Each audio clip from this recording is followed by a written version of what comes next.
Esta semana nos toca ya el capítulo 18, el capítulo sobre temperatura, y de hecho es la primera parte, el primer capítulo sobre la parte de termodinámica.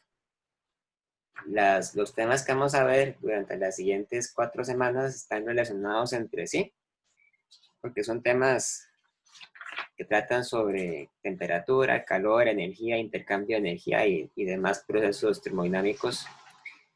Es muy importante, sobre todo para entender el funcionamiento de máquinas térmicas, ¿verdad? Una rama de la ingeniería muy importante. Ok, entonces, bueno, en la clase de hoy vamos a empezar a ver el tema de temperatura.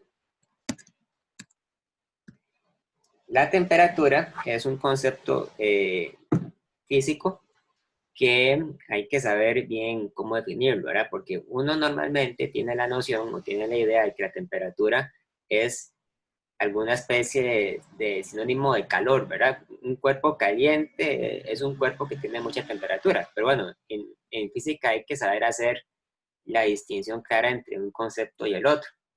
Entonces, la temperatura en física se, se define a partir de la primera, de la ley, perdón, a partir de la ley cero de la termodinámica. La ley cero, llamada así porque la, la propusieron después que la primera y la segunda ley, ¿verdad? Pero es más importante, tal vez más fundamental. La ley cero lo que dice es que cuando un cuerpo A y un cuerpo B están en equilibrio térmico con un cuerpo C, entonces A y B están en equilibrio térmico entre ellos. Hay que entender qué quiere decir esto, ¿verdad? Para empezar hay que definir qué significa estar en equilibrio térmico. Imagínense que ustedes tienen dos cajas. Tienen una caja aquí y una caja acá. Entonces a esta caja la llamo la caja A y a esta caja la llamo la caja B. Y tengo un tercer cuerpo, uno más pequeño, que llamo la caja C. Entonces la caja C va a ser este cuerpo de acá.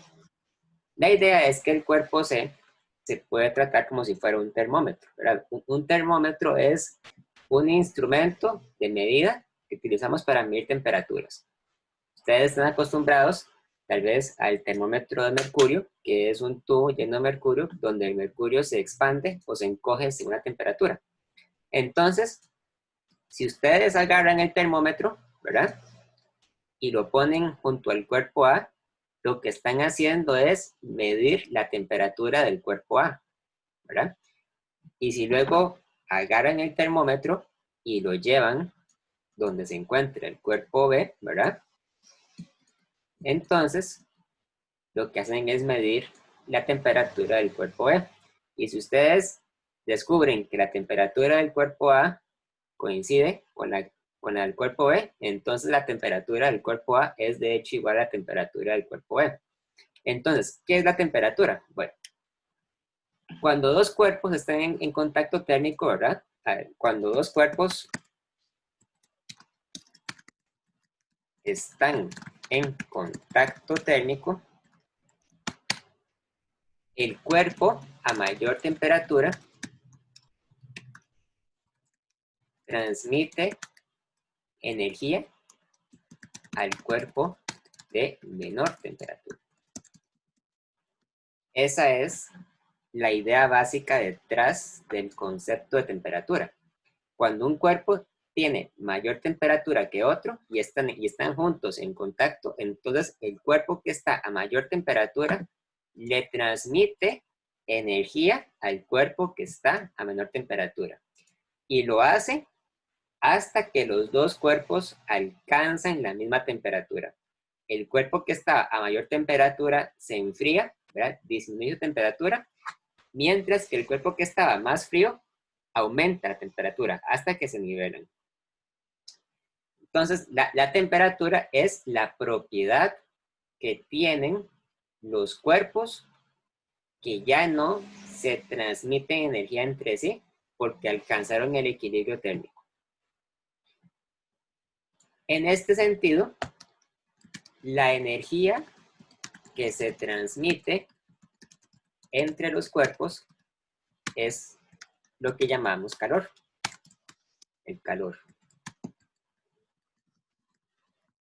El calor sería una especie de energía que se transmite de un cuerpo que está a mayor temperatura a un cuerpo que está a menor temperatura. Entonces, hay una diferencia clara entre calor y temperatura, porque eso quiere decir que el calor es un tipo de energía, se tiene que medir en joules, ¿verdad?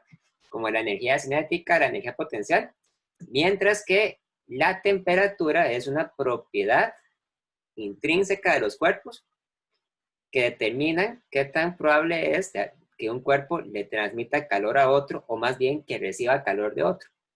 La temperatura no se mide en joules, la temperatura se mide en otras unidades de medida.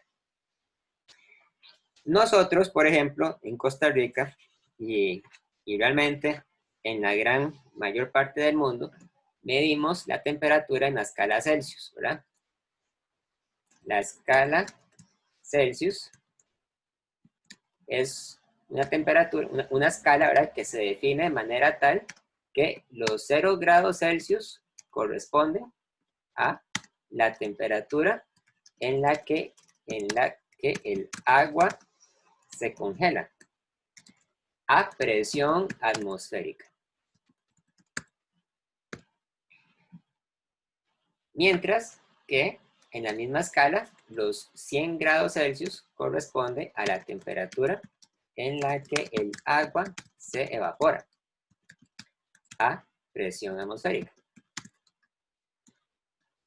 Hay que especificar la presión porque con otras presiones se ha observado que, que el agua se evapora o se solidifica a diferentes temperaturas. Entonces, a una presión normal, a una presión atmosférica, la escala Celsius se define de manera tal que a los 0 grados el agua se congela y a los 100 grados el agua se evapora.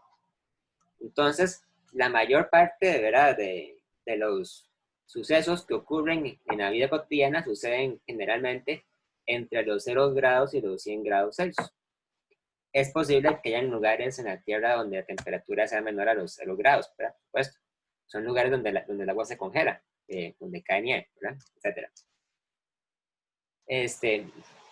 También en Estados Unidos y en otros lugares es común utilizar la escala Fahrenheit, ¿verdad? Pero la escala Fahrenheit no es usual utilizarla en Costa Rica, pero igual hay que saber cómo hacer la conversión. Hay una fórmula para hacer eso.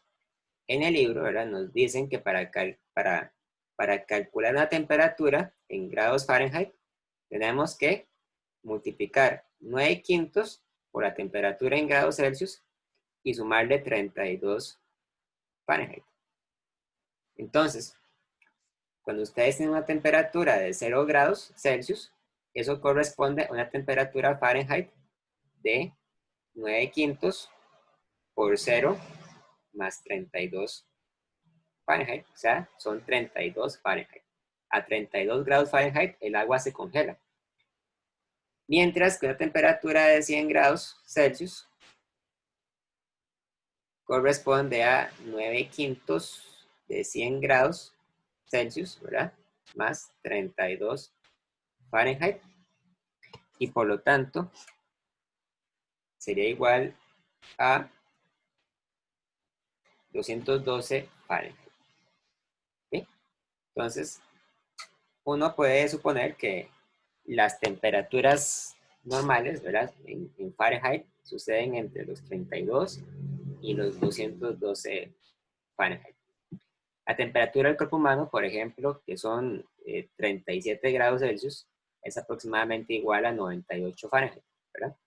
Entonces, obviamente en Estados Unidos ellos tienen un manejo diferente de las temperaturas que nosotros, pero igual, digamos, se puede convertir fácilmente de una a la otra.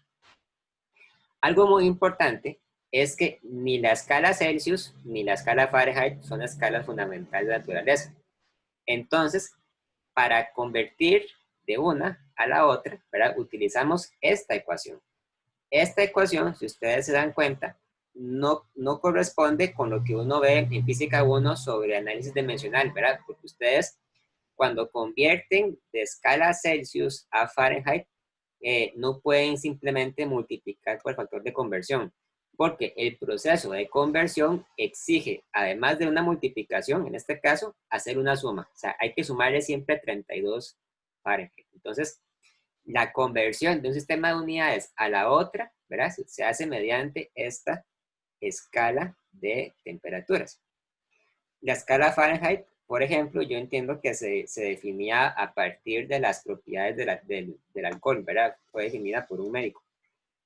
No conozco muchos detalles, pero bueno, eso se puede, si quieren lo pueden leer en alguna referencia.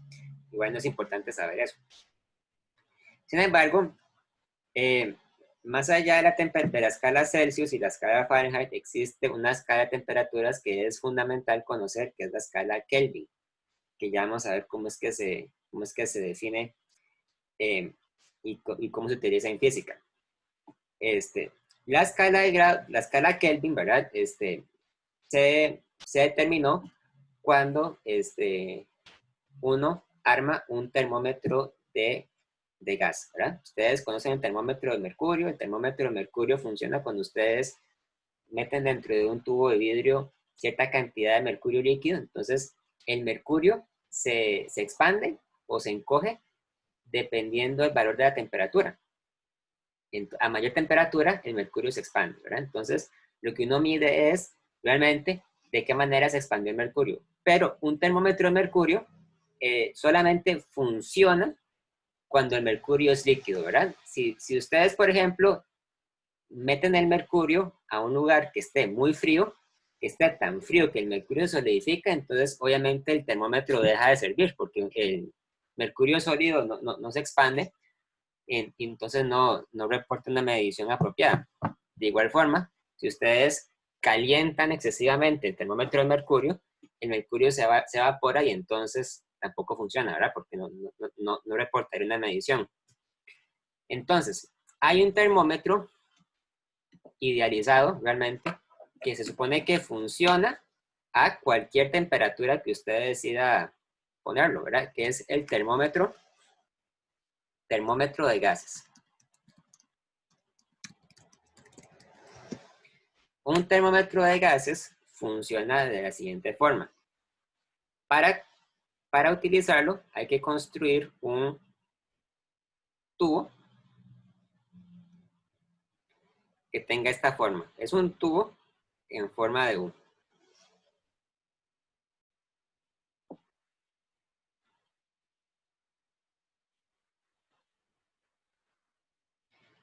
Y que está abierto en uno de sus extremos. En el otro extremo tiene un globo y este globo está lleno de un gas. Digamos que es un gas muy diluido, o sea, un gas que tenga una densidad muy baja. Y entonces ese gas puede, ¿verdad? Salir del globo sin ningún problema, pero se tiene que encontrar con una interfaz donde hay un líquido. Generalmente se utiliza como líquido el mercurio porque el mercurio es una sustancia líquida que tiene una densidad muy grande. Y entonces, el gas y el mercurio hacen contacto entre ellos en esta posición, en este lugar, ¿verdad? Entonces, la idea es que el gas intenta empujar el mercurio hacia abajo, ¿verdad? Al mismo tiempo que el mercurio intenta empujarse para arriba y de manera que empuja el gas para arriba. Este extremo del termómetro está abierto, o sea, es un extremo que está abierto al aire. Por lo tanto, recibe una presión atmosférica, ¿verdad? Y el gas se coloca dentro de un recipiente, a su vez, que tiene un líquido cuya temperatura es la que deseamos medir, ¿verdad? Puede ser un recipiente lleno de agua, un recipiente lleno de hielo, ¿verdad? Etcétera, cualquier cosa. Entonces, el gas que está dentro del globo cuando se pone en contacto mucho tiempo con ese líquido, adquiere la misma temperatura que el líquido, ¿verdad? Y entonces el gas se enfría o se calienta y entonces las propiedades del gas van a determinar de qué manera es que se va a correr esta interfaz entre el gas y el líquido. Cuando uno mide la diferencia de alturas entre las dos columnas de mercurio, ¿verdad? Esta columna y esta columna, ¿verdad? Esto mide una altura h. Entonces, lo que está determinando es cuál es la presión manométrica dentro del gas. Estos detalles no son tan importantes, ¿verdad? Hay una presión 1 y aquí hay una presión 2. Y entonces ustedes tal vez recordarán de física 1 que la presión 2 menos la presión 1 es igual a la densidad del mercurio por la gravedad por la altura h, ¿verdad? Y después, la temperatura se asocia a un valor determinado de la presión. Por ejemplo, un termómetro de gas se puede utilizar para determinar a qué valor de presión corresponde la temperatura a la que el agua se solidifica.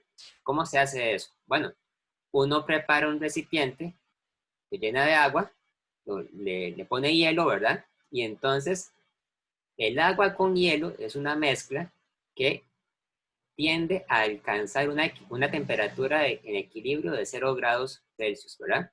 Entonces usted mete el gas ahí, usted se fija a qué altura termina la columna de mercurio, ¿verdad? Y entonces, cuando la columna de mercurio alcanza esa altura, usted dice, ok, a esta altura corresponde una temperatura de 0 grados Celsius.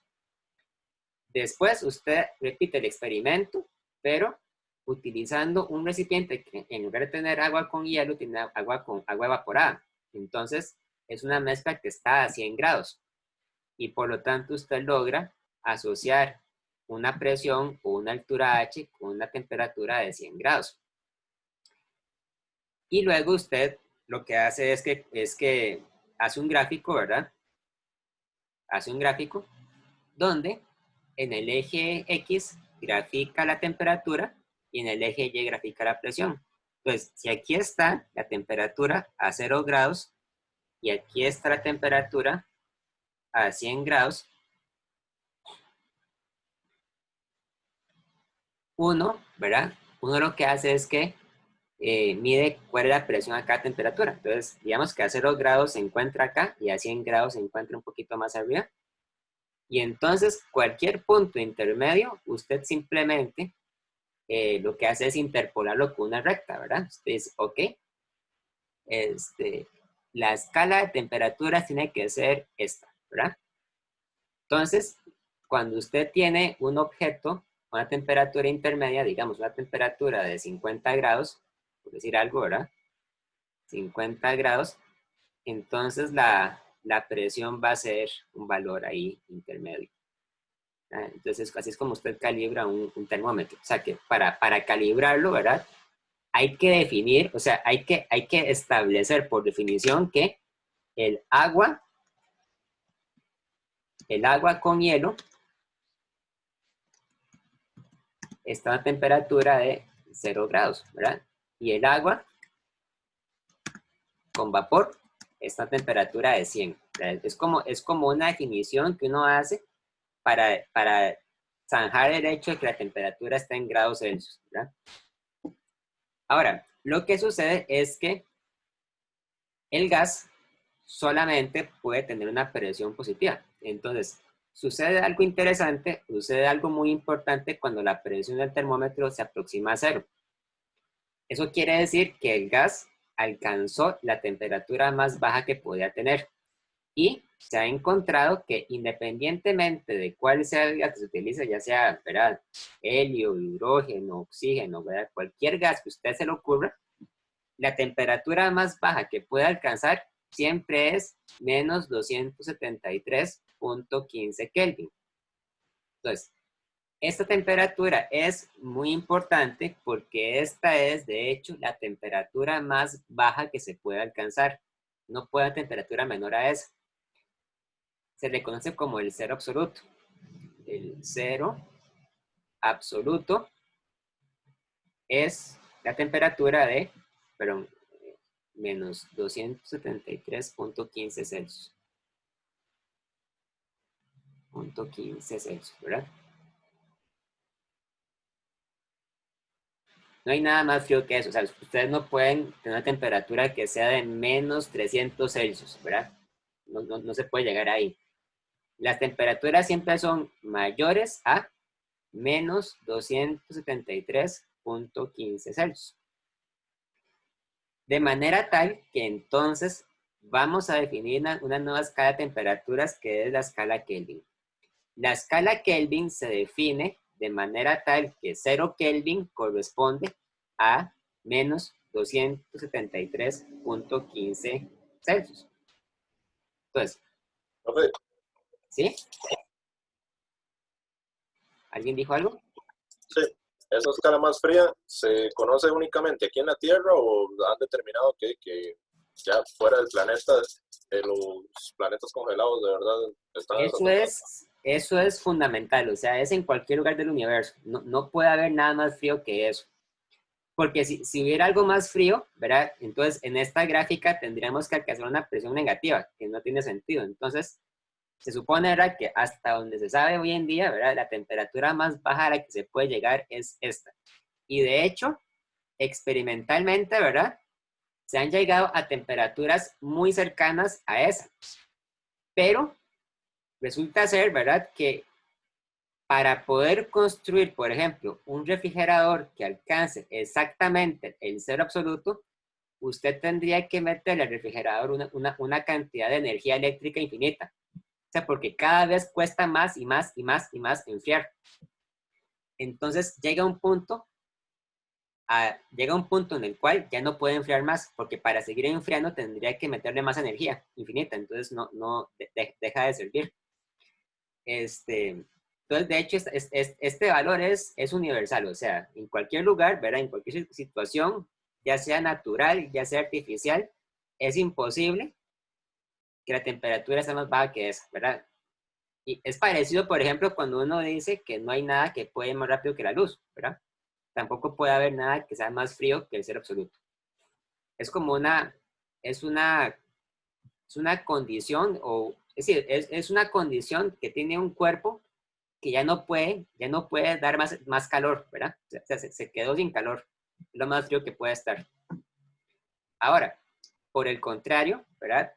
No existe, o por lo menos no se conoce, algún límite superior de temperatura. O sea, un cuerpo podría tener tanta temperatura como sea posible, ¿verdad? Hasta donde se sabe. Algunas personas piensan que un cuerpo que está a una temperatura muy grande, es decir, ridículamente grande, puede, por ejemplo, convertirse en una singularidad, en un agujero negro, ¿verdad?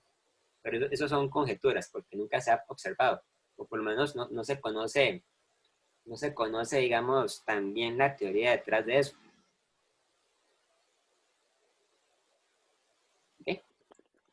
Profe, por ejemplo, el Bose-Einstein, yo tenía entendido que era como materia cerca del cero absoluto, ¿sí es así? Exactamente, sí. Un condensado de Bose-Einstein es una sustancia que se encuentra tan fría, ¿verdad? Que se encuentra muy cercana al cero absoluto. Y lo que sucede con un condensado de Bose-Einstein es que todas las partículas que conforman la mezcla, la sustancia, tienden a piñarse, tienden a acercarse mucho las unas a las otras. Este, para explicar con más detalle las propiedades de un condensado de Bose-Einstein, hay que conocer un poco de teoría cuántica porque un condensado de Bose-Einstein está hecho por definición por partículas bosónicas. Y los bosones son partículas que pueden estar, muchas de ellas, en el mismo estado. A diferencia, por ejemplo, de los electrones o los protones que son fermiones, que no pueden hacer eso. Por ejemplo, eso es lo que ocurre cuando usted tiene una mezcla de iones de helio, por ejemplo. Son bosones que se pueden apiñar entre sí. es un ejemplo, digamos, de lo que podría ocurrir ante una temperatura muy baja, ¿verdad? Cercana a los 0 Kelvin. Ok, entonces, bueno, simplemente, ¿verdad? La fórmula es, para convertir a escala Kelvin, es agarrar la temperatura en grados Celsius, ¿verdad? Y restarle 273.15 Celsius, ¿verdad?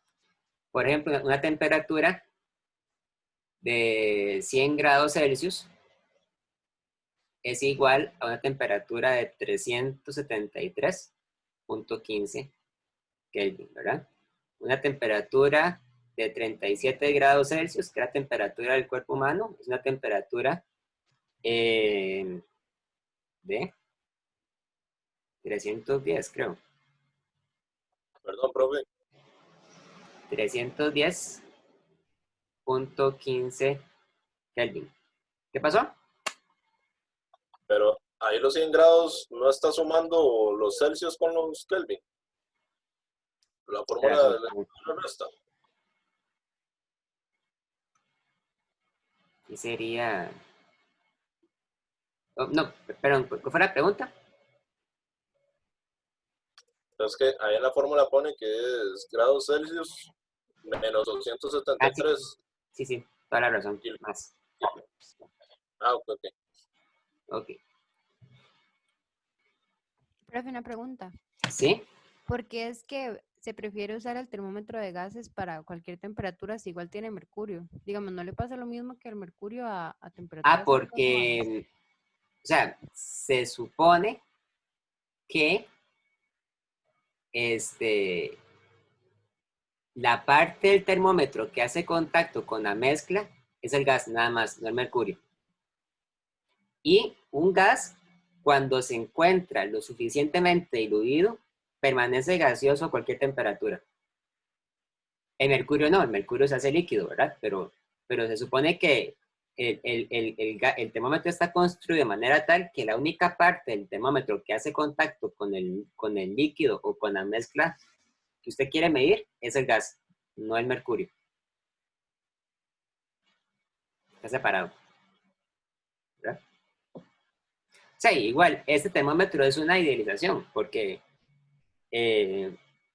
¿verdad? Independientemente del gas que sea, o sea, siempre va a haber una situación en la que el gas se haga líquido o se solidifique, ¿verdad? Entonces, pues obviamente para medir cualquier rango de temperaturas hay que utilizar diferentes gases o incluso considerar la posibilidad de utilizar ya sea un cristal diferente para hacer la tubería, ¿verdad? O sea, lo que sea. Pero la idea es que un termómetro de gas ideal, o sea, una idealización, ¿verdad? O sea, una suposición que no es realista, es un termómetro que debería servir en cualquier temperatura. A diferencia, por ejemplo, de un termómetro de mercurio, porque el termómetro de mercurio, por definición, no puede servir si el mercurio no es líquido, ¿verdad? O un termómetro de alcohol, o, ¿verdad? Lo que sea, un tipo de mercurio, un tipo de termómetro diferente. Por ejemplo, el termómetro que utilizan ahora para medir la temperatura de una persona, ¿verdad? Usando un radar, ese termómetro funciona solamente en el intervalo en el que esté calibrado para funcionar, ¿verdad? Generalmente mide la temperatura del cuerpo humano, entonces tiene que medir una temperatura que se encuentre en el rango entre los 30 y los 40 Celsius, ¿verdad? Ok, ahora, una cosa muy importante que a mucha gente se le pasa es que la escala Kelvin no se dice grado Kelvin, ¿verdad? No se dice grado Kelvin, se dice Kelvin, nada más. 0 Kelvin, 100 Kelvin, 273 Kelvin, etc.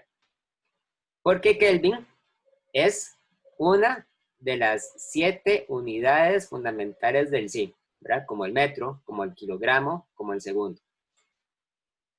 En cambio, nosotros por un tema de convención, ¿verdad? Un tema de uso histórico, decimos grado Celsius, decimos también grado Fahrenheit, pero se dice Kelvin, no se dice grado Kelvin, sino que dice Kelvin, y Kelvin se representa con K mayúscula porque Kelvin es un apellido, es un nombre propio de un científico que se llamó, bueno, se cambió el nombre a Kelvin, realmente. Kelvin. ¿Okay? Obviamente ustedes también pueden convertir de grado Celsius a grado Fahrenheit, pero pueden convertir de grado Fahrenheit a Kelvin si hacen la conversión apropiada. Ahora, una diferencia, una propiedad importante de los Kelvin es que un cambio, ¿verdad? Cuando digo cambio, hago énfasis en la palabra cambio. Un cambio de temperatura en grados Celsius es igual en Kelvin. Por ejemplo, ¿verdad?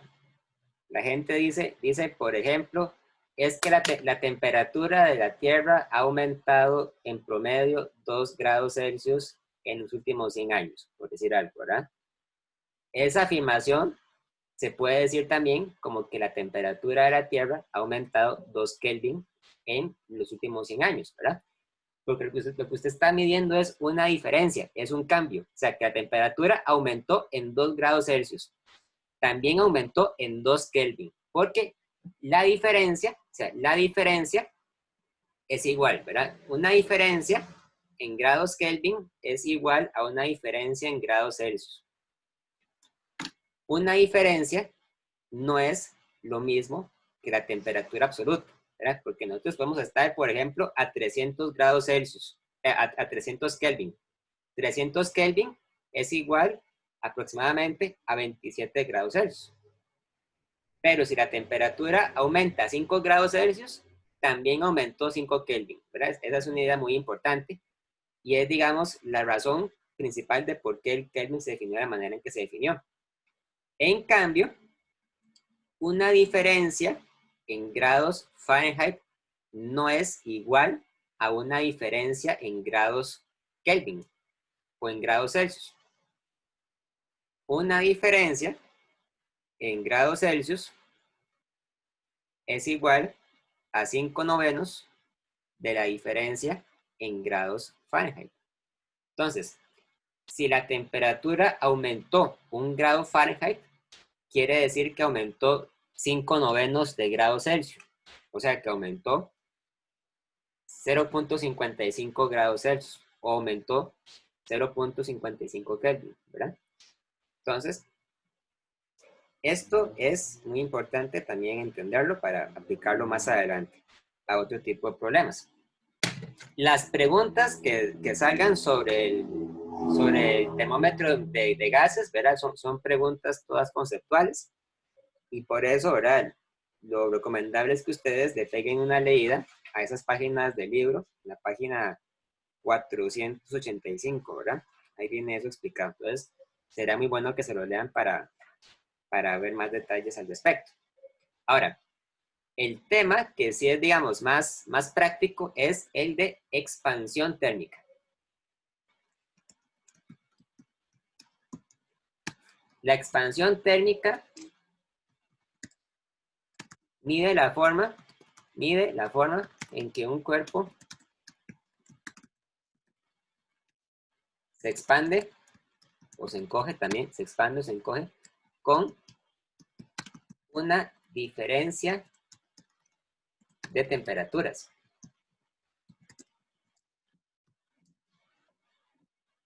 La importancia que tiene este tema es bastante obvia, ¿verdad? Cuando ustedes, por ejemplo, ven un puente, ustedes notan que cuando hay un puente construido, ¿verdad? Generalmente tienen el risco, ¿verdad? De un lado, el risco del otro lado, y entonces el puente es como un rectángulo que se coloca entre los dos riscos, pero siempre se deja una pequeña separación entre los extremos del puente. ¿Por qué? Bueno, porque cuando son días muy cálidos, ¿verdad? El puente se hace más largo, crece, debido al cambio de temperaturas. Y entonces, si ustedes no dejan un margen de espacio para que el puente pueda crecer, entonces el puente se puede quebrar, ¿verdad? Se puede fracturar y entonces es un problema. siempre, ¿verdad? En ingeniería civil tienen que saber de qué manera dejar un margen de espacio para que los sólidos, ¿verdad? Ya sea el metal de un puente o ya sea el concreto de la carretera o lo que sea, tengan posibilidad de expandirse o de encogerse según sea el cambio de temperatura. El puente, ¿verdad? Por ejemplo, tiene un largo L. Un largo L característico, es decir, L, pero dependiendo, ¿verdad? Dependiendo de la temperatura, puede ser que mida L o puede ser que mida un poquito más que L, ¿verdad? Puede ser que crezca un poco, ¿verdad? Crezca lo suficiente y entonces el puente va a medir la distancia L más una diferencia delta L. Entonces, lo que queremos ver es de qué manera se puede calcular esa diferencia, de qué depende ese delta L.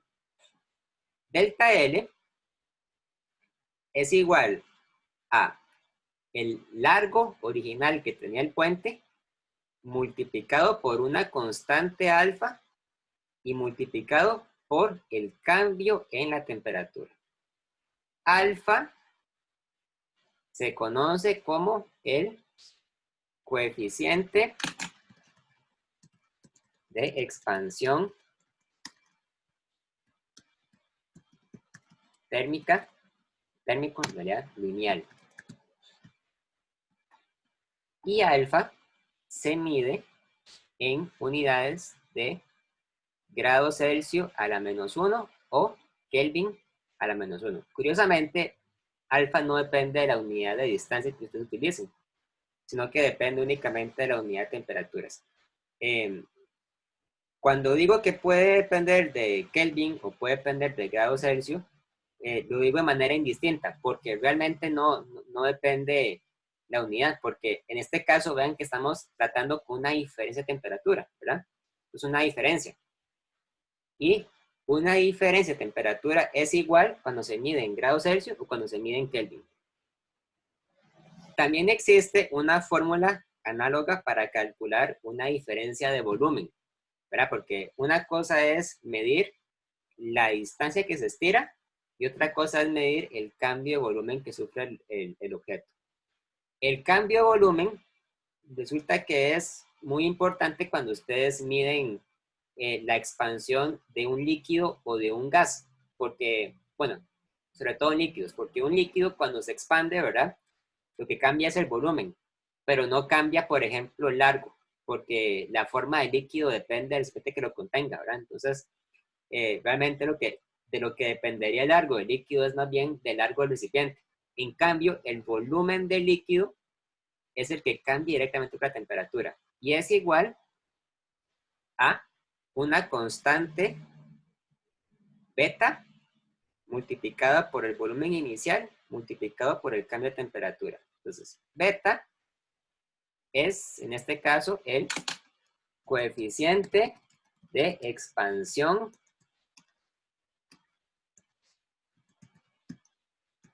térmico volumétrico y también se mide en unidades de grados Celsius a la -1 o Kelvin a la -1.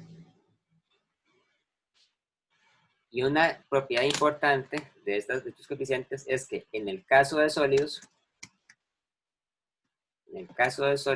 alfa y beta es igual a 3 veces alfa.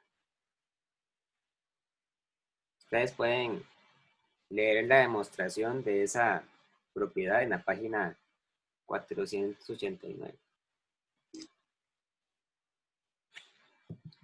Vamos a ver un ejemplo de esto. Hace un momento, antes de que empezara la clase, yo les mandé al grupo de Telegram un PDF. Es un PDF de un examen viejo del año pasado.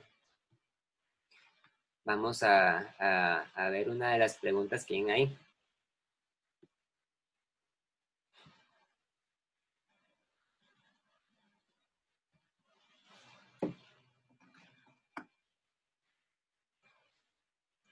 Dice así, la primera pregunta.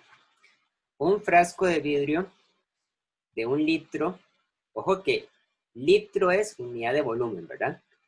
1 litro de volumen se llena hasta el tope de mercurio a una temperatura de 0 grados Celsius. Luego, el frasco y el mercurio se calientan juntos hasta alcanzar una temperatura de 55 grados Celsius. Cuando usted nota que se han derramado 8.95 centímetros cúbicos de mercurio. Si el coeficiente de expansión del mercurio es 18.0 por 10 a la menos 5 Kelvin a la menos 1, calcule A, el coeficiente de expansión volumétrico del vidrio y B, la cantidad de mercurio derramado si la temperatura se eleva hasta 70 grados Celsius. Vamos a copiar esto.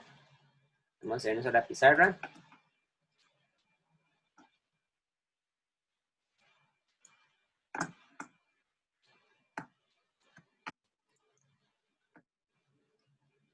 Ahí está, más o menos.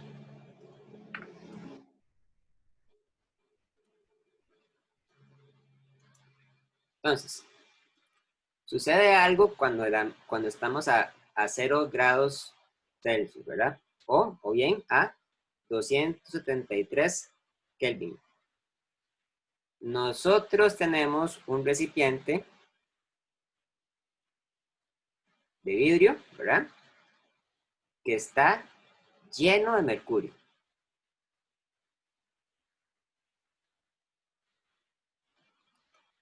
Mercurio, Hg, ¿verdad? Ahora, al puro principio, ¿verdad? La temperatura era de 0 grados Celsius. Y el volumen inicial era de 1 litro, ¿verdad? En este caso tendremos que decir que es el volumen inicial de mercurio. Es igual a 1 litro. Siempre es buena idea trabajar con unidades del SI. Entonces, lo correcto sería dejar este volumen en unidades de metros cúbicos. 1 litro es igual a 10 a la menos 3 metros cúbicos. Y después, la temperatura se eleva a 55 grados Celsius, lo que es lo mismo que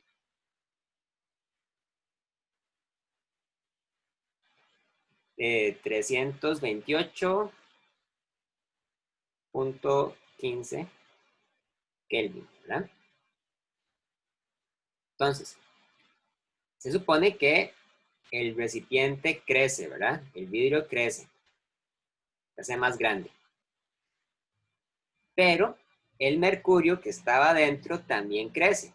Y de hecho, la idea es que el mercurio crece todavía más rápido que el vidrio. Entonces, hay una parte del mercurio, ¿verdad? Que se sale derramada del recipiente, se cae, ¿verdad? Se derrama. O sea, que el vidrio ya no es capaz de sostener todo el mercurio que teníamos al puro principio. Cuando la temperatura alcanza los 55 grados Celsius, ¿verdad? Entonces, el recipiente ha crecido y el mercurio también. Ahora bien, nos dicen que el coeficiente de expansión volumétrico del mercurio, vamos a escribirlo acá, beta Hg, es igual a 18.0 por 10 a la menos 5 Kelvin a la menos 1. Profe, ¿es el coeficiente volumétrico? ¿Perdón? ¿Es la expansión? ¿Perdón? Que sí es el coeficiente volumétrico o la expansión. En el problema no dice, pero ustedes deben suponer que es volumétrico porque el mercurio es líquido. Y cuando teníamos líquidos, ¿verdad? No tiene sentido realmente hablar de un coeficiente lineal, ¿verdad? Porque la forma de líquido depende del recipiente. Lo único que tiene sentido es el coeficiente volumétrico. Entonces es volumétrico. Ok, gracias. ¿Ok? Ahora, nada más para que sepan, ¿verdad? hubiera dado lo mismo decir que esto es 18.0 por 10 a la menos 5 Celsius a la menos 1, ¿verdad? ¿Por qué estoy tan seguro de eso? Porque la fórmula para calcular el cambio en el volumen, ¿verdad? Es igual al volumen inicial por beta por el cambio en la temperatura. Y cuando nosotros trabajamos con cambios en la temperatura, entonces da lo mismo que sean Kelvin o que sean grados Celsius. Si ustedes no están del todo seguros, entonces la opción segura siempre es trabajar todo en Kelvin, ¿verdad? Eso nunca falla. Pero, por cualquier cosa, cuando sean cálculos que relacionan cambios de temperatura y no tanto temperaturas absolutas, da lo mismo trabajar en grados Celsius que en Kelvin. Entonces, vean que en este caso, el cambio en la temperatura es 55 Celsius menos 0 Celsius, ¿verdad? O sea, es 55 Celsius, ¿verdad? Obviamente da lo mismo decir que esto es el cambio de 328.15 Kelvin menos 233.15 Kelvin. O sea, da 55 Kelvin también, ¿verdad? O sea, es lo mismo, ¿verdad? Es lo mismo. El cambio de temperatura da lo mismo. Entonces, ustedes pueden calcular cuál fue el cambio en el volumen de mercurio. El cambio es igual al volumen inicial. Bueno, ya lo puse aquí arriba. Entonces sería el volumen inicial, que es 10 a la menos 3 metros cúbicos por 18.0 por 10 a la menos 5 Kelvin a la menos 1 por 55 Kelvin. Tiene que dar una cantidad pequeña también, ¿verdad? O sea, eso es un número pequeño. 10 a la menos 3 por 18 por 10 a la menos 5 por 55 es igual a 9.9 por 10 a la menos 6 metros cúbicos. Entonces, vamos a irnos a la siguiente página. Si yo me pregunto ahora, ¿cuánto volumen de mercurio tenemos? ¿Cuánto volumen de mercurio tenemos? Bueno, el volumen final de mercurio es igual al volumen inicial más delta V. Entonces es igual a 10 a la menos 3 metros cúbicos más 9.9 por 10 a la menos 6 metros cúbicos.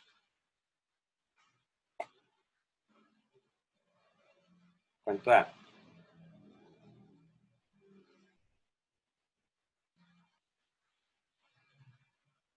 Ojo a esto, da 1,0099 por 10 a la menos 3 metros cúbicos.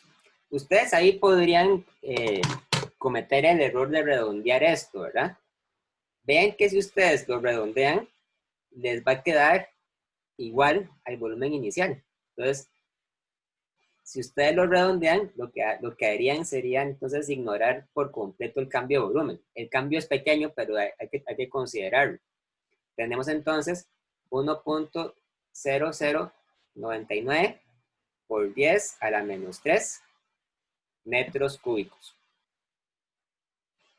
Ahora, el problema nos decía que después de que la temperatura subiera, ¿verdad? Se derraman 8.95 centímetros cúbicos de mercurio.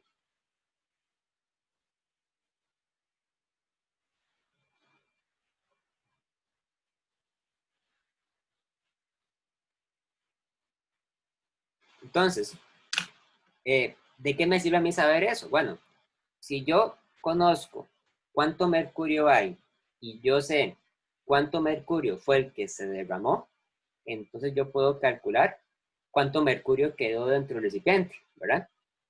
Y ese sería justamente el volumen del recipiente, ¿verdad? El volumen del recipiente sería igual al volumen del mercurio que no se derramó.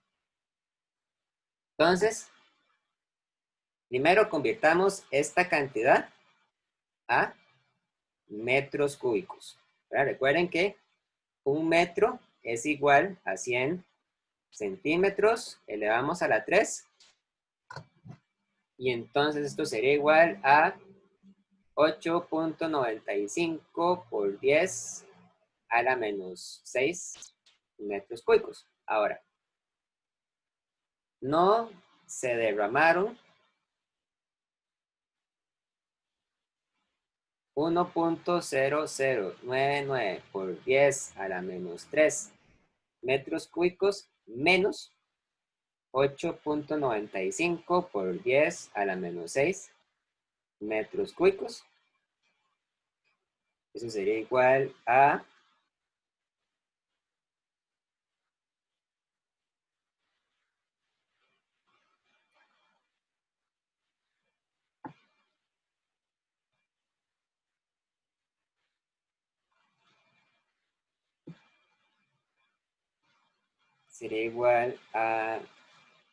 1.00095 por 10 a la menos 3 metros cúbicos de mercurio.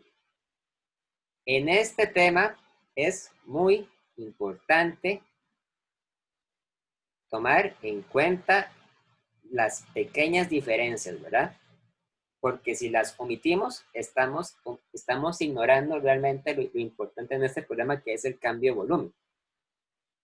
Entonces, este volumen es igual a el volumen final del recipiente de vidrio.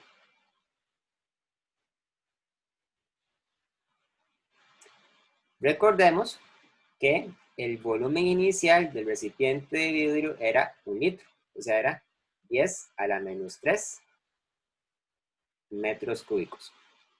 Y también que el cambio en la temperatura que experimentó el vidrio fue el mismo que experimentó el mercurio, o sea, 55 Celsius o bien 55 Kelvin, ¿verdad? Ojo, estoy diciendo que 55 grados Celsius es igual a 55 Kelvin porque me estoy refiriendo a una diferencia de temperatura. No me estoy refiriendo a la temperatura absoluta, ¿verdad? Por lo tanto, se puede utilizar esto de acá para calcular el coeficiente beta para el vidrio. Beta para el vidrio sería igual a la diferencia de volumen en el vidrio, ¿verdad? Dividido entre el volumen inicial y delta T. ¿Ok? Vamos a calcular cuánto da. Recuerden que el cambio en el volumen es, por definición, ¿verdad? Igual al volumen final menos el volumen inicial. Entonces, sería igual a, vamos a ver, ¿cuánto es que da el volumen final? El volumen final daba 1.00095 por 10 a la menos 3 metros cúbicos menos 10 a la menos 3 metros cúbicos. Cambio entonces es igual a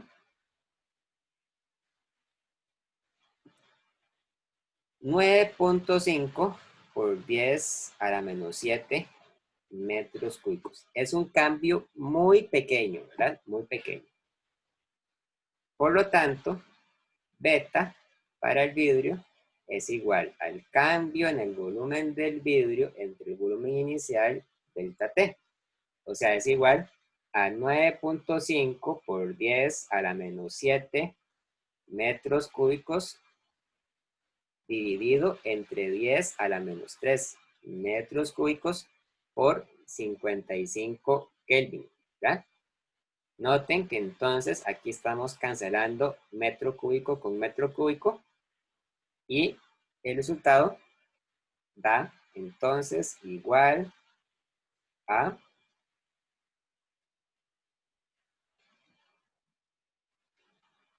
1.72 o 73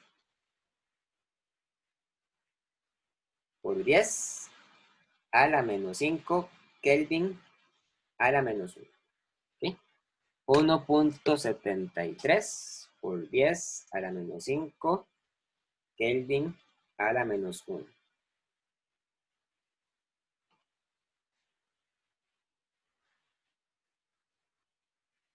Esto quiere decir que el coeficiente de expansión volumétrico del vidrio es de hecho menor al coeficiente del mercurio, ¿verdad? Cuando el coeficiente del vidrio es menor al coeficiente del mercurio, eso quiere decir entonces que para un cambio determinado de temperatura, el mercurio siempre va a crecer más que el vidrio y entonces se riega, ¿verdad? Pues que se derrama. ¿Sí? ¿Preguntas?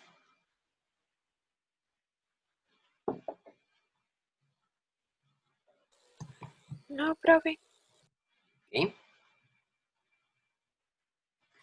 La pregunta B dice que averigüe cuál es la cantidad de mercurio derramado si la temperatura se eleva hasta 70 Celsius, 70 grados Celsius. Muy fácil. Simplemente calculamos ahora cuál va a ser el volumen de mercurio a 70 grados Celsius, cuál va a ser el volumen de vidrio a 70 grados Celsius y sacamos la diferencia. A 70 grados Celsius, entonces, el volumen de mercurio sería igual, ojo a esta fórmula, sería igual al volumen inicial que teníamos cuando la temperatura era de 0 grados, ¿verdad? Más el volumen inicial por el beta del mercurio por 70 grados menos 0, ¿verdad? Entonces, esto sería igual a 10 a la menos 3 metros cúbicos, porque este es, recuerden, el volumen cuando la temperatura era de 0 grados, ¿verdad? Entonces, es 10 a la menos 3 más 10 a la menos 3 metros cúbicos por 18 por 10 a la menos 5 Kelvin a la menos 1 por 50 por 70 Kelvin. Me queda que es igual a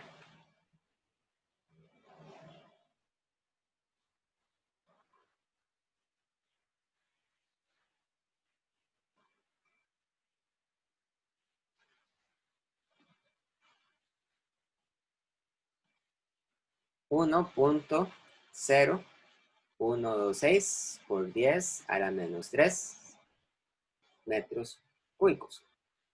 Y en el caso del vidrio, ¿verdad? Puede ser igual al volumen inicial por 1 más beta del vidrio por delta T. Es decir, sería igual a 10 a la menos 3 metros cúbicos por 1 más 1.72 por 10 a la menos 5 Kelvin a la menos 1 por 70 Kelvin sería igual a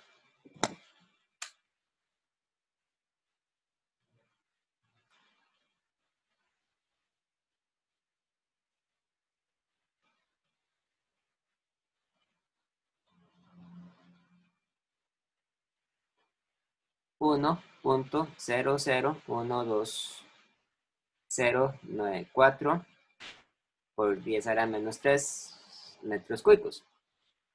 Entonces quiere decir que el volumen del mercurio menos el volumen del vidrio es igual a 1.0126 por 10 a la menos 3 menos 1.001294 por 10 a la menos 3 metros cúbicos sería igual a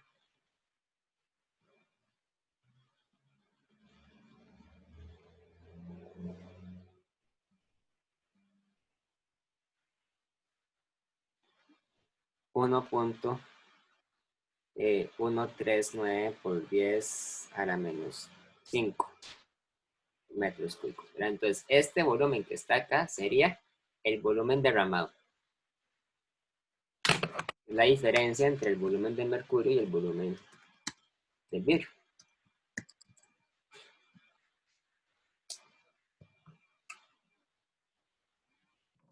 ¿Preguntas?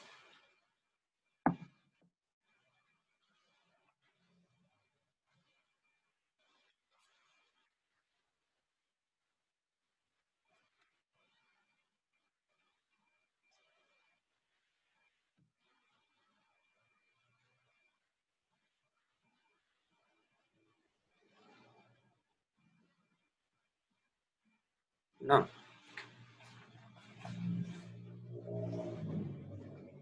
Bueno, por último, el capítulo 18 tiene una sección donde se explican qué es un gas ideal, ¿verdad?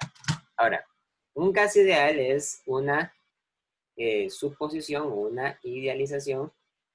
Ah, bueno, pero veo que hay una pregunta, dice, profe, eso estuvo como complicado. Lo que hizo fue cambiar la temperatura en la fórmula que ya tenía, ¿sí? Eso es lo que hizo. O sea, en lugar de considerar 55 grados Celsius, considere 70. Eso fue lo que hizo. Esa es la diferencia. ¿Sí? Perfecto. Ah, no, como les decía, un gas, ¿verdad? En general, un gas real es un sistema que puede ser un poco complicado, ¿verdad? Porque un gas, bueno, ustedes saben que es un estado de la materia donde las partículas que lo conforman se mueven libremente, ¿verdad? O sea, que no están restringidas a permanecer en un lugar como si sucede, por ejemplo, en un sólido o en un líquido, sino más bien que en un gas las moléculas se mueven libremente de un lugar a otro. Hay gases, ¿verdad? Donde las moléculas que lo conforman tienen una gran, tienen, por decirlo así, grandes propiedades iónicas, ¿verdad? Por ejemplo, los iones son partículas que se pueden atraer y se pueden repeler. Entonces, cuando usted quiere describir correctamente un gas, tiene que tomar en cuenta todas las fuerzas de atracción o de repulsión que pueden haber entre las partículas. También tiene que tomar en cuenta, por ejemplo, que cada partícula tiene masa y entonces es una partícula que está sometida a la fuerza de gravedad. Entonces puede ser muy complicado. Entonces, en un gas ideal, ¿verdad? El gas ideal es un modelo, o sea, es una forma de intentar representar un gas como un sistema donde las partículas que lo conforman no interactúan de ninguna manera. Esta idealización es irreal, ¿verdad? O sea, porque realmente sí interactúan. Pero se supone que cuando tenemos un gas que se encuentra a bajas densidades o a bajas presiones, es un gas que se aproxima mucho a un gas ideal, ¿verdad? Entonces, vamos a verlo acá. Un gas ideal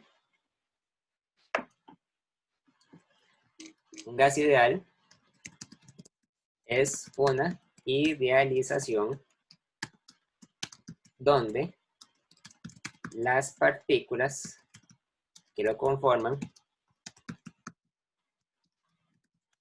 no interactúan entre sí, ¿verdad? Ahora, ¿de qué depende un gas ideal? Bueno, imaginemos que tenemos un gas que se encuentra encerrado en una caja, ¿verdad? Entonces, esa caja está llena de partículas. Hay partículas aquí, aquí, acá, acá, acá, ¿verdad? Etcétera. Todas partes. Entonces, ese gas se caracteriza por una serie de atributos, ¿verdad? En primer lugar, el gas se caracteriza por tener lo siguiente. El gas tiene, en primer lugar, tiene un volumen, ¿verdad? Tiene un volumen.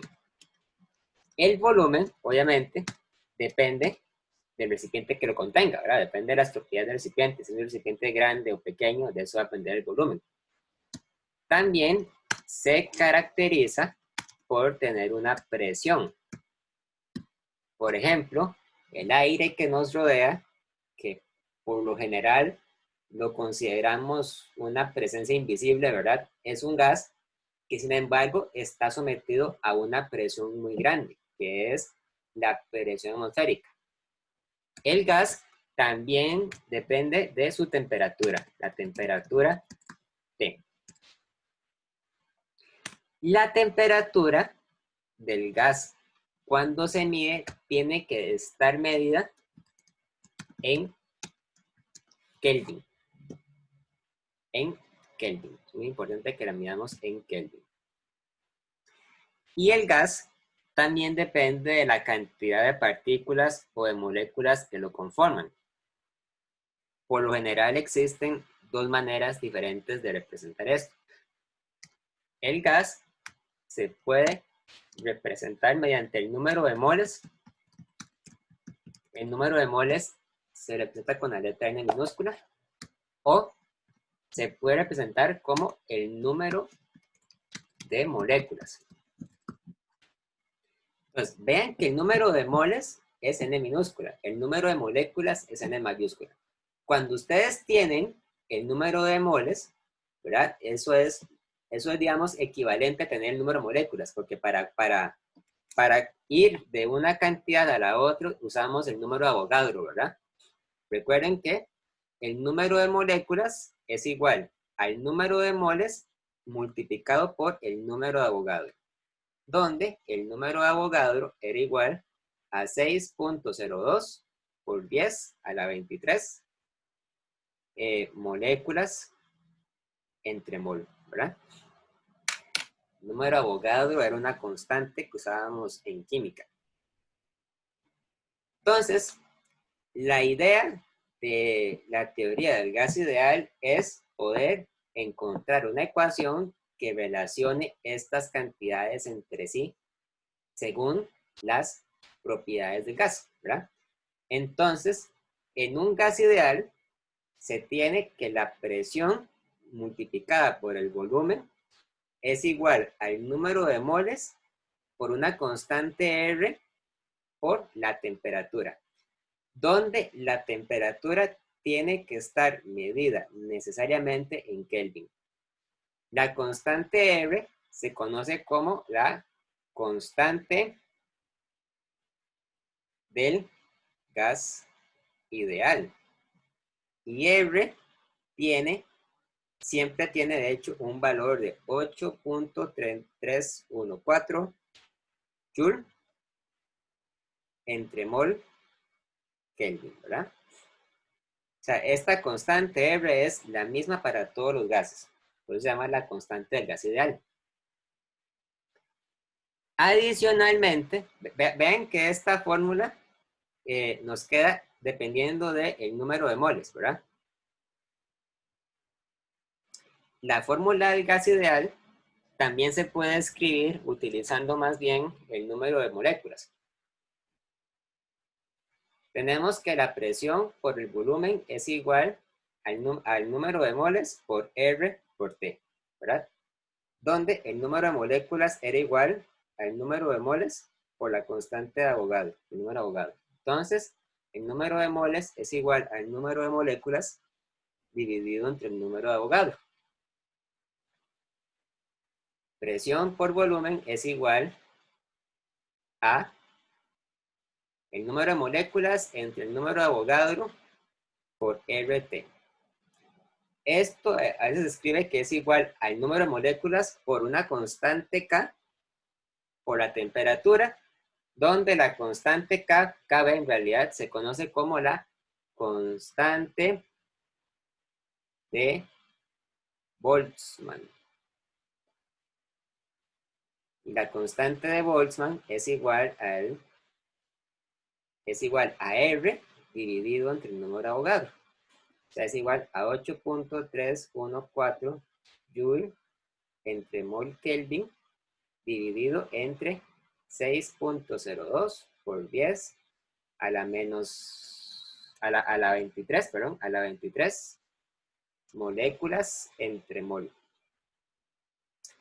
El valor de la constante de Boltzmann es igual a 1.38 por 10 a la menos 23 Joule entre Kelvin. Vean que aquí las unidades son tales que mol se cancela con mol, Joule queda, Kelvin queda, y molécula se ignora porque molécula no es realmente una unidad de medida, entonces es Joule entre Kelvin, ¿verdad? Pero realmente podríamos decir que es Joule entre molécula Kelvin.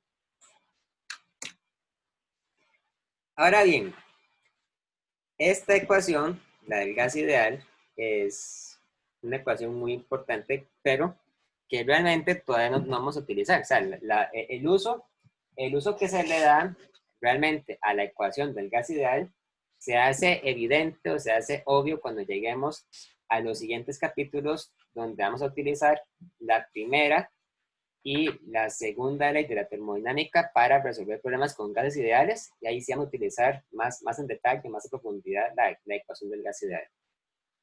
Entonces, bueno, por aquí, ¿hay alguna pregunta? ¿Alguna duda?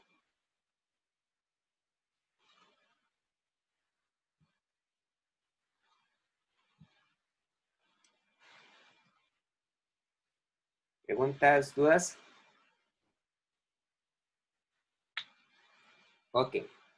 Entonces, podemos dejarlo hasta acá, ¿verdad? Si no hay ninguna duda, podemos